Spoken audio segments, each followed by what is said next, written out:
Dios les bendiga, mis hermanos, en este día. Damos gracias a Dios por sus bendiciones, porque nos permite una vez más estar en este tiempo de adoración a Él. Aleluya. Y vamos a comenzar, hermanos, con la segunda parte del estudio del capítulo 1 del libro de Juan, del Evangelio según San Juan. Y continuamos estudiando el capítulo 1. Comenzamos considerando el testimonio de Juan el Bautista, hermanos. Si se recuerdan, en el estudio pasado hablábamos de lo que Juan testificó acerca del Verbo. Entonces, con lo que iniciamos esta segunda parte del capítulo 1, constituye la introducción al Evangelio según San Juan. Y hablábamos de que algunos sacerdotes y levitas habían venido a donde Juan para preguntarle quién era él.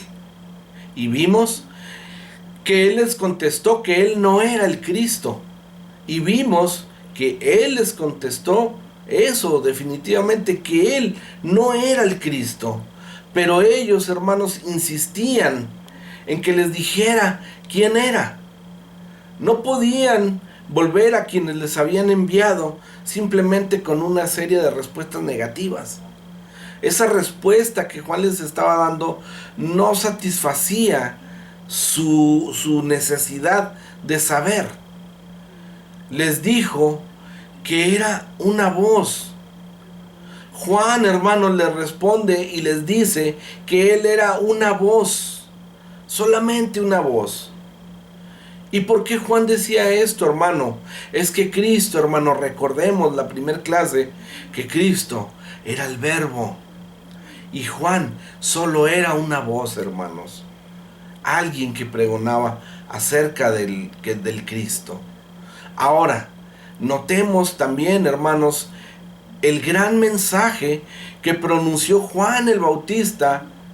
Él dijo: enderezad el camino del Señor. Les estaba diciendo que se prepararan para la venida del Señor. Creemos que lo que Juan quería decir aquí era que el reino de los cielos se había acercado.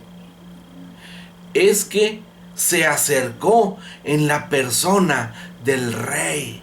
Se acercó el reino de los cielos en la persona de Cristo.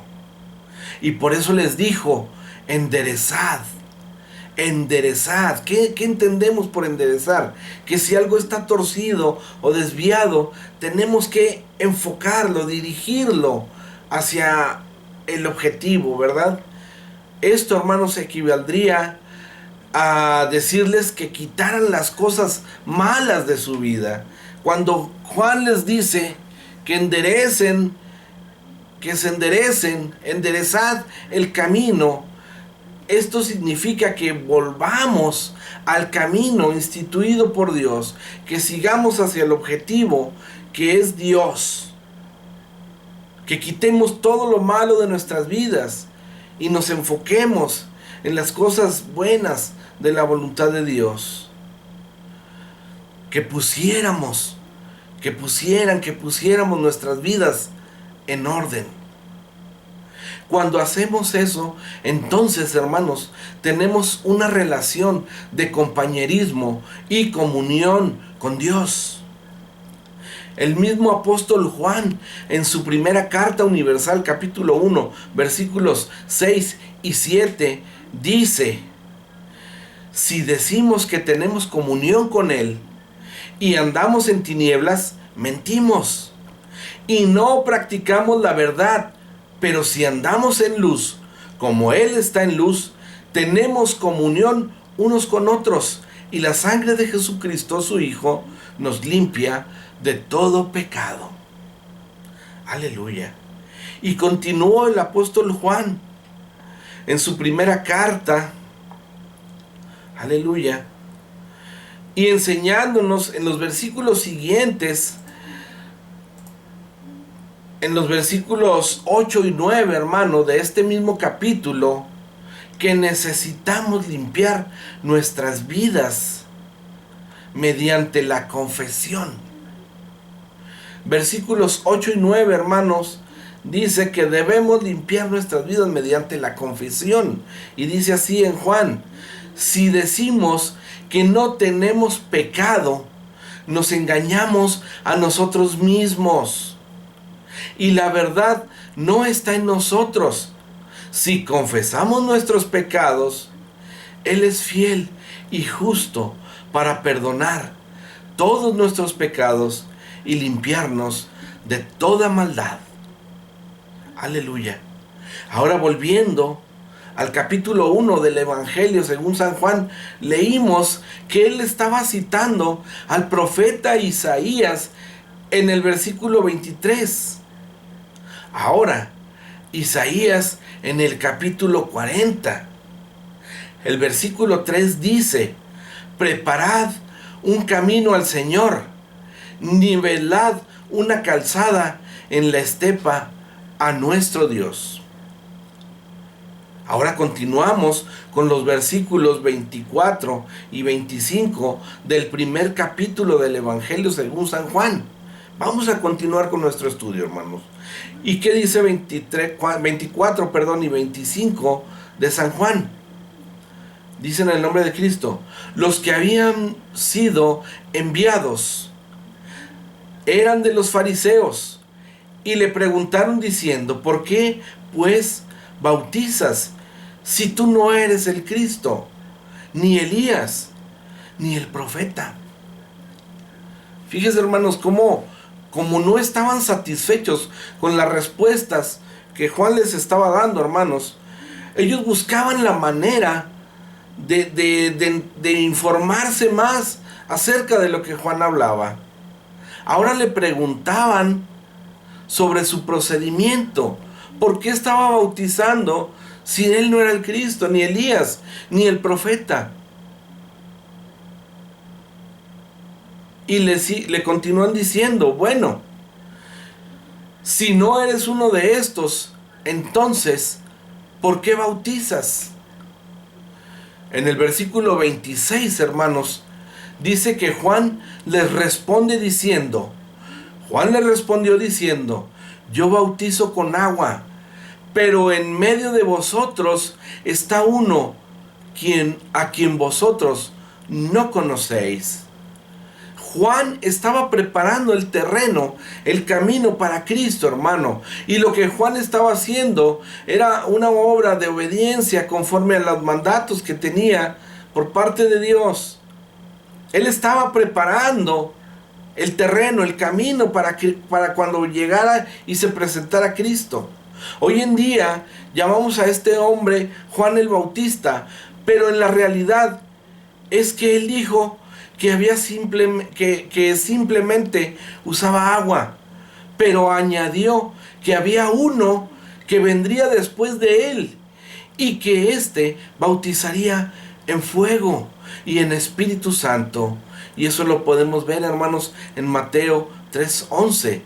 Ese era pues el bautismo de juicio que habría de venir sobre la tierra, mientras que el bautismo del Espíritu Santo tendría lugar en el día del Pentecostés. Ahora quizás, hermano, se pregunte si aquel día en que tuvo lugar este incidente, Cristo no estaría por allí entre la multitud mientras le hacían estas preguntas a Juan. Bueno, la verdad es que no lo sabemos, hermano, pero bien pudo haber estado presente. Ahora, hermanos, vamos a leer el versículo 27. Aleluya. En el versículo 27, hermanos,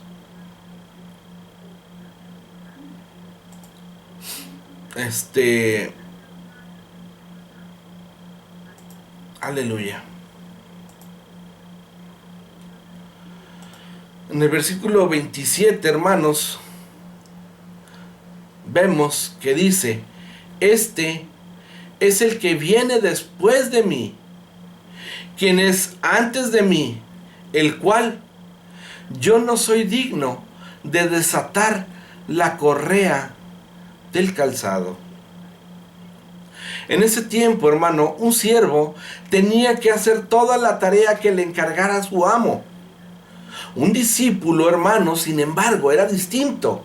Él debía hacer toda la tarea, menos aquella de desatar la correa del calzado del maestro. Esa era la regla de aquella época, hermano. Y Juan estaba diciendo que él era un siervo y ni siquiera un discípulo, hermano. No, él decía que era un siervo. Era simplemente un siervo y ni siquiera se consideraba digno de ser ese siervo.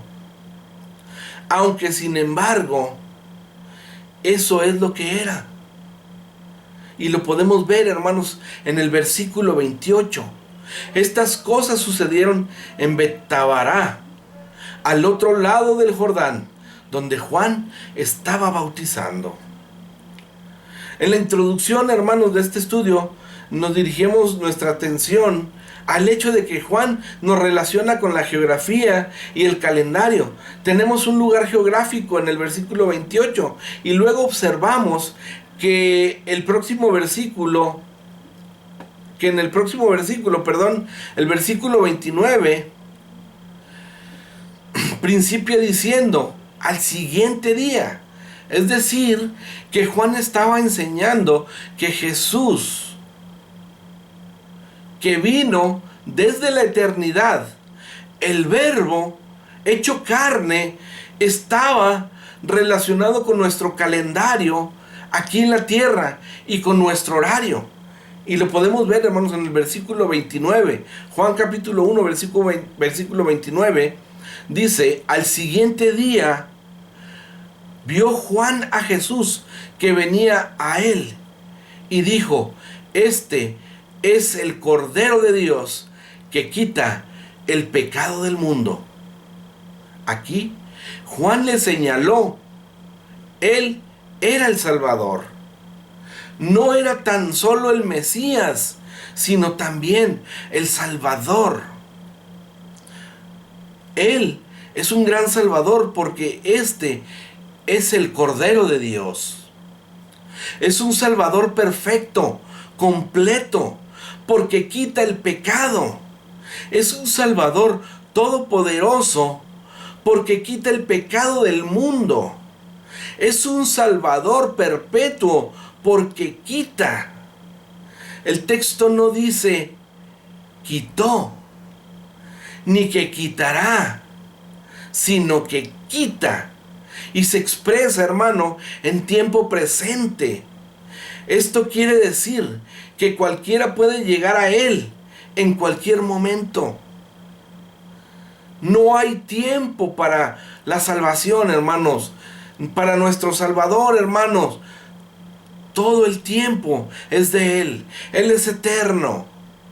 Ahora, hermanos, encontramos aquí el cumplimiento de la respuesta que Abraham le había dado a su hijo Isaac hacía muchos años atrás. Ante el altar del sacrificio,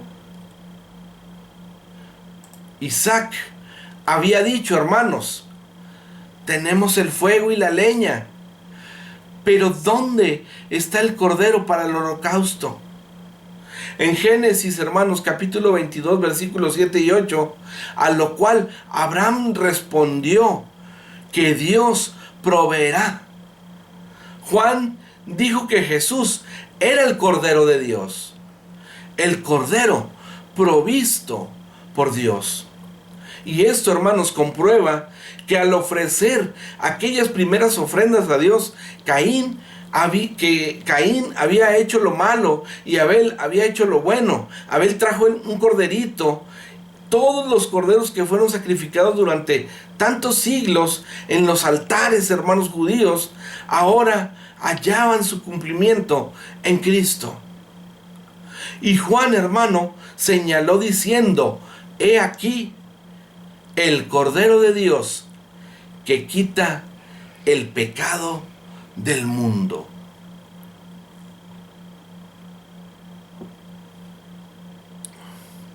Ahora, hermanos, continuamos con los versículos 30 y 31.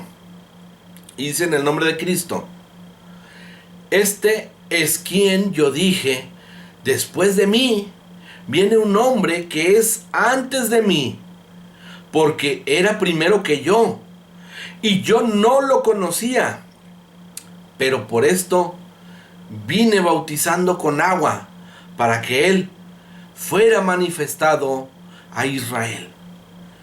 Juan, hermanos, estaba diciendo que Jesús era el que realmente bautizaba.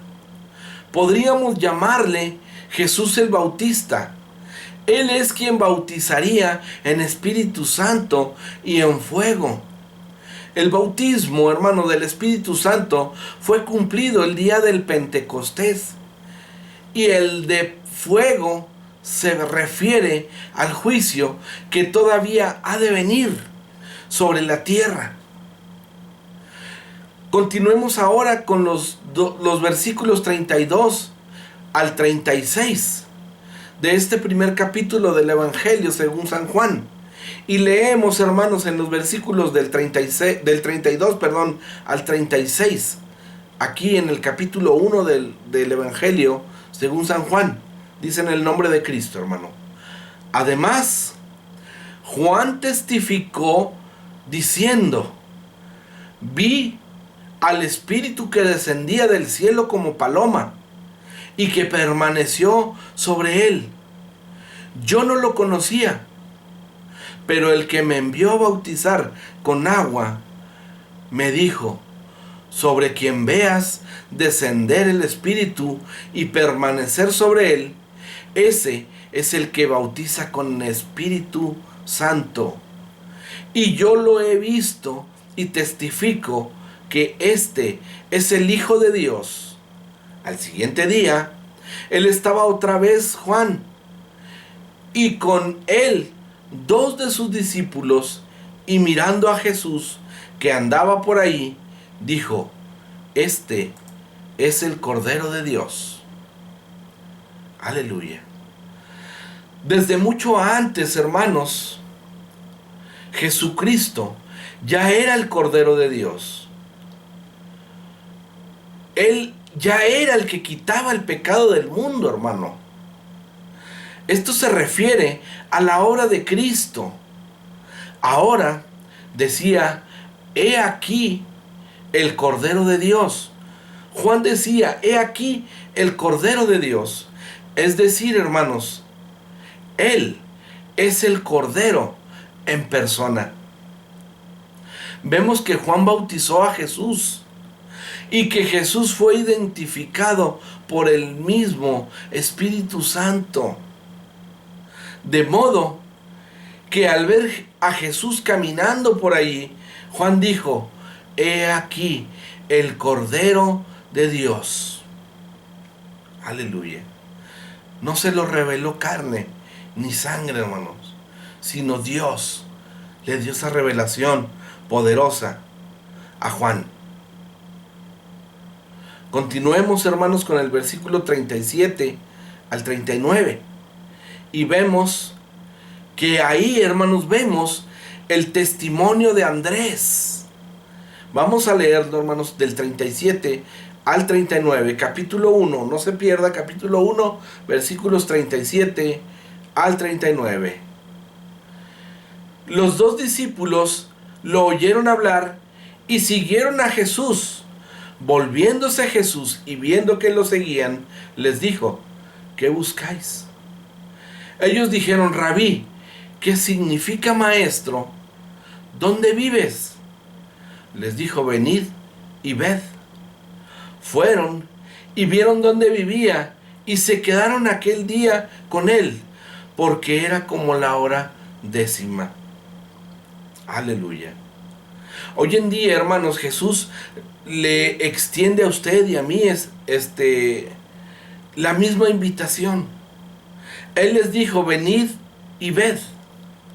Lo cual nos recuerda las palabras del Salmo 34, versículo 8, hermano, que dice: gustad y ved que es bueno el Señor. Y el apóstol Pedro pareció contemplar la invitación: venid y ved, cuando dijo en su primera carta, capítulo 2, versículo 3, ya que habéis gustado la benignidad del Señor.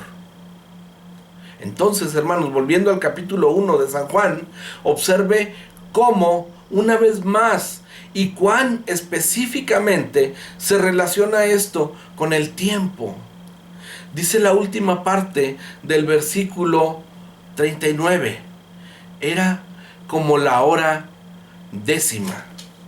Es decir, que en nuestro tiempo actual, hermanos, eran como las 4 de la tarde. Uno de estos dos que habían sido discípulos de Juan el Bautista era Andrés, hermanos. Y lo primero que hizo fue buscar a su propio hermano Simón. Leemos los versículos 40 y 42 de este capítulo 1 de San Juan.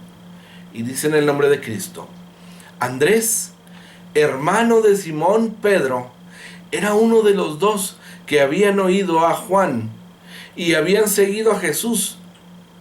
Aquel encontró primero a su hermano Simón y le dijo: hemos encontrado al Mesías, que significa Cristo, y lo trajo a Jesús.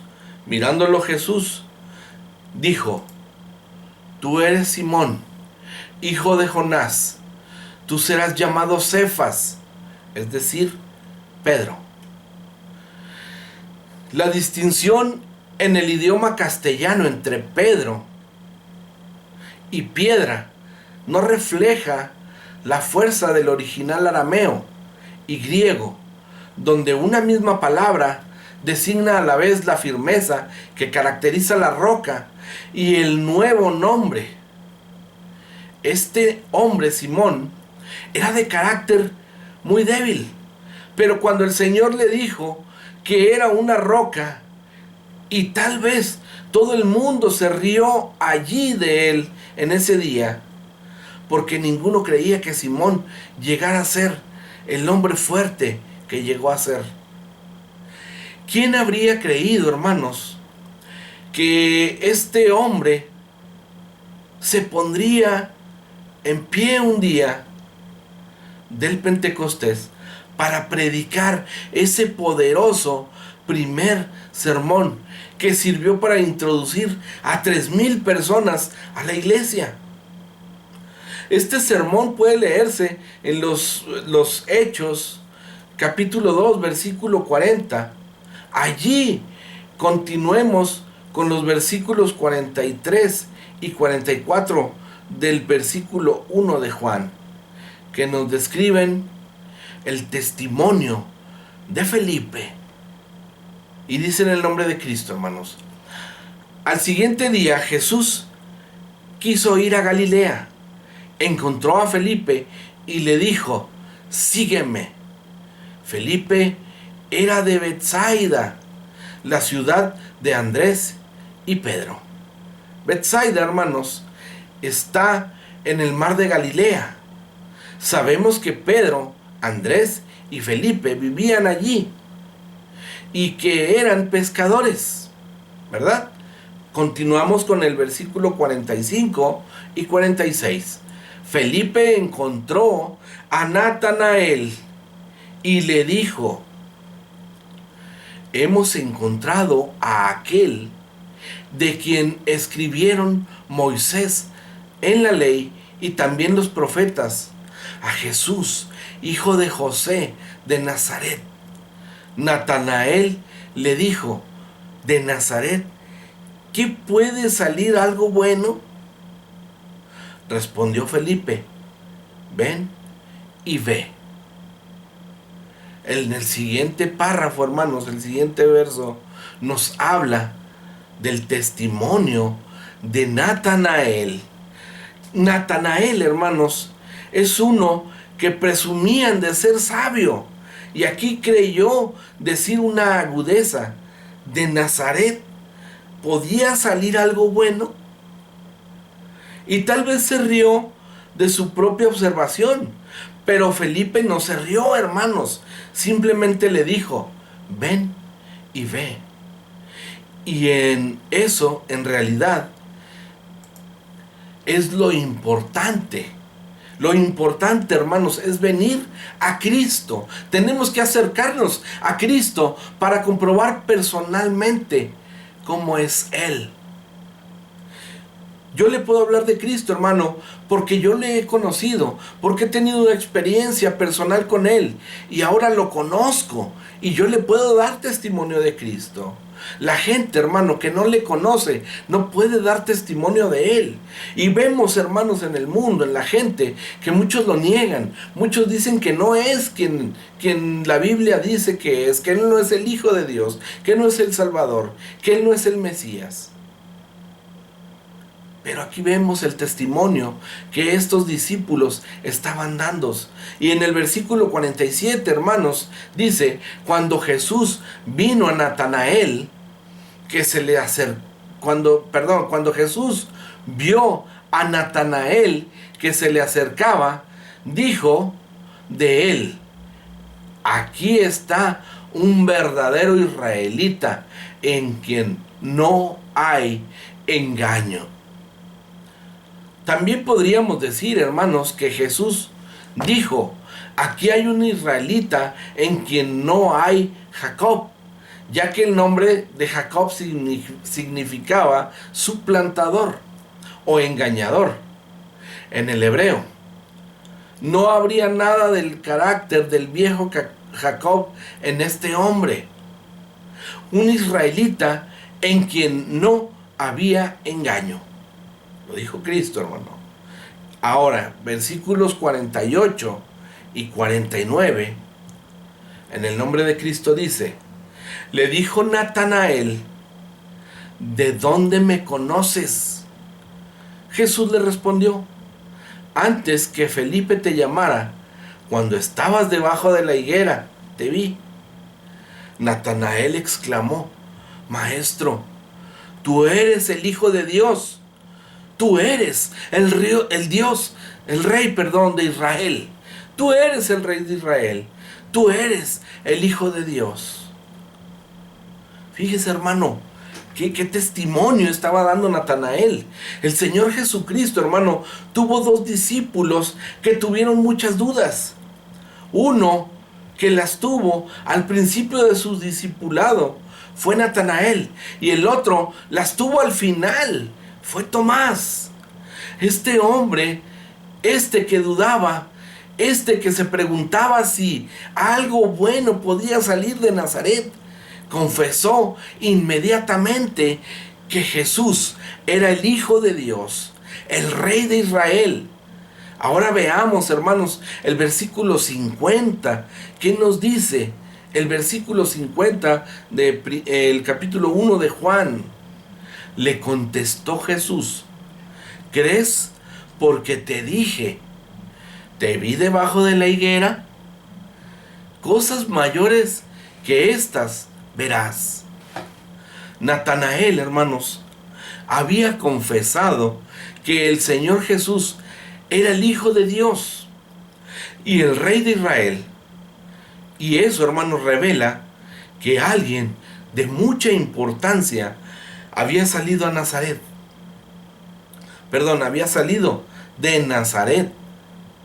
Pero el Señor más o menos le reprendió y le preguntó que si era simplemente porque le dijo que le había visto debajo de la higuera, que había creído. Y Jesús le prometió que vería cosas mayores que esas. Aleluya. Y la verdad, hermanos, fue que Natanael vio cosas mayores que esas. En los 3 años siguientes, hermanos, vio grandes prodigios, grandes maravillas que hizo Cristo, hermano. Si había quedado maravillado con eso que le había dicho en ese momento, imagínese cómo se sentiría después con todos los prodigios y milagros y sabiduría que les enseñó Cristo, hermanos. Sin embargo, hermanos, Jesús siguió contándole aún más. Y vamos a ver el versículo 51, hermanos. Versículo 51 dice en el nombre de Cristo. Y agregó, de cierto os digo, desde ahora veréis el cielo abierto y los ángeles de Dios subiendo y bajando sobre el Hijo del Hombre. Aleluya. Fíjense, hermanos, qué cosa tan bella, qué cosa tan gloriosa estaba revelándole Cristo a Natanael. Nuestro Señor Jesús había dicho a este hombre: he aquí un verdadero israelita en quien no hay engaño. Y ahora nuestro Señor continuó hablándoles y se refirió a el incidente en la vida del patriarca Jacob, quien cuando era joven tuvo que salir huyendo de su hogar, tuvo que abandonar su casa porque su hermano Esaú le buscaba para matarle.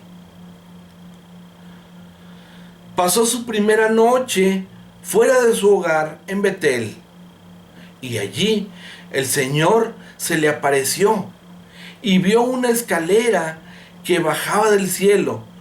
Por esa escalera los ángeles subían y descendían. El significado, hermano, de la visión para Jacob, que era que Dios, no había perdido contacto con él. Dios seguía con él, con Jacob. Que Dios estaría siempre con él, hermanos, aunque hubiera salido de su hogar. Jacob, hermanos, había creído que cuando salió de su hogar, había dejado a Dios allí.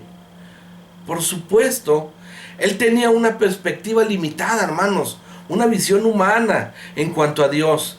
Pero en Betel, Jacob se dio cuenta que Dios estaría con él siempre. Cristo, hermano, nos promete estar con nosotros siempre. Él promete no abandonarnos. Y en estos versículos, hermano, nuestro Señor se refiere a aquel incidente y le dice que la escalera era Él mismo.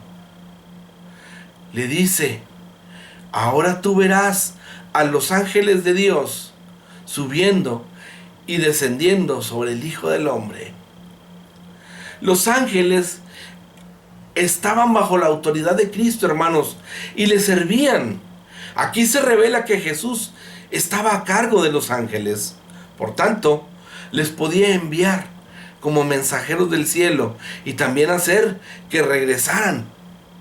Jesús, pues, hermanos, le dice a Natanael que vería el cielo abierto y a los ángeles de Dios que subiendo y descendiendo sobre el Hijo del Hombre,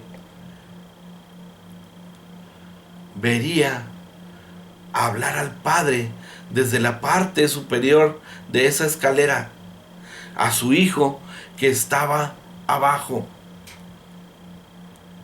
Fíjese qué glorioso, hermano, cómo Dios le estaba dando testimonio de Cristo a este siervo, cómo Dios abrió sus ojos y sus oídos para que presenciaran la gloria de Cristo.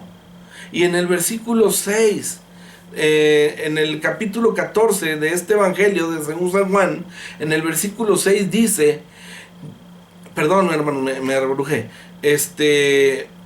dice, le da testimonio a Natanael y dice: este es mi Hijo amado, en quien tengo complacencia. Eso está en Mateo 3:17, hermanos.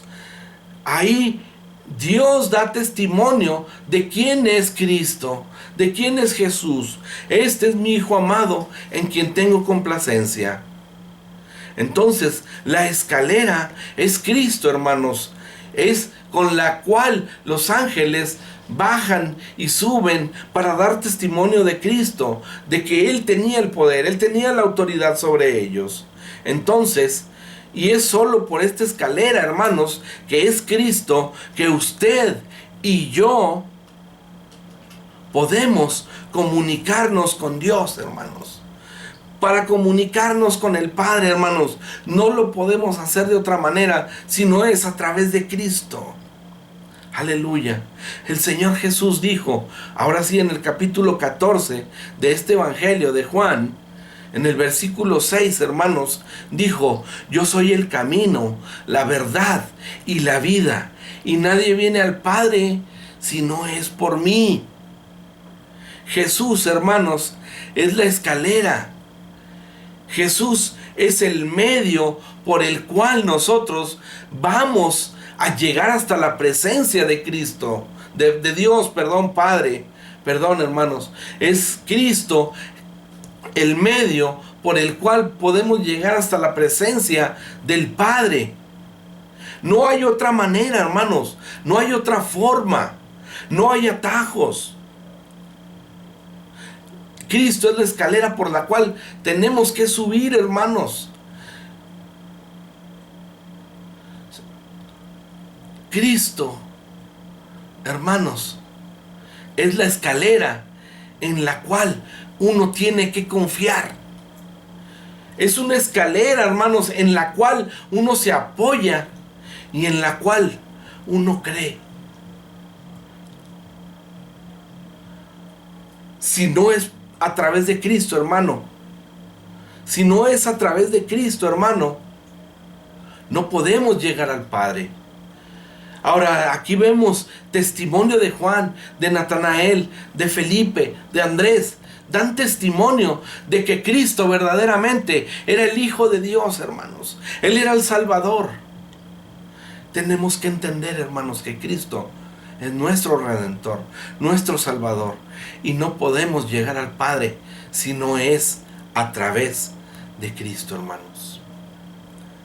Si no tenemos como fundamento en nuestra vida a Cristo, hermano, no lo hacemos nuestra roca firme, nuestra vida no va a estar cimentada correctamente y vamos a caer.